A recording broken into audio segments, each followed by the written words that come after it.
ఇసాపూర్ ఫోర్ట్కి. Route అనేది ఇలానే ఉంటుంది, పై వరకు ట్రెక్ చేస్తూ వెళ్ళాలి. మొత్తం అంతా అడవిలో వెళ్తున్న ఫీల్ ఉంటుంది. ఇక్కడైతే ప్రస్తుతానికి మేము నలుగురే ఉన్నాం. వర్షంలో ట్రెక్ చేసి వెళ్తూ బాగానే ఉంది, కానీ దూరం తీరిపోతుంది. నైస్, ఇది కైండ్ ఆఫ్ ఎక్స్పీరియన్స్. ట్రెక్కింగ్ ఇప్పటివరకు అయితే బాగుంది. ఇప్పుడు మేము ఇదంతా ఎక్కుతూ వెళ్ళాలన్నమాట పై వరకు. ఇలాంటి రూట్స్ దాటుతూ వెళ్ళాలి. చాలా స్ట్రగుల్ తర్వాత అయితే అంత కింద నుంచి పైకి అయితే వచ్చేసాము, ఇంకా పైకి వెళ్ళాలి.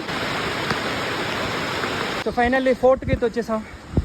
ఇదంతా ట్రావెల్ చేస్తూ పై వరకు రీచ్ అయ్యాం. You can see here archaeological survey of India, మీరు చదువుకోవచ్చు. సో చూడవచ్చు ఫోర్ట్. లాస్ట్ టైం వచ్చినప్పుడు చూడలేదు నేను, ఒక ఏరియా వరకు వెళ్ళా. But this time is good time.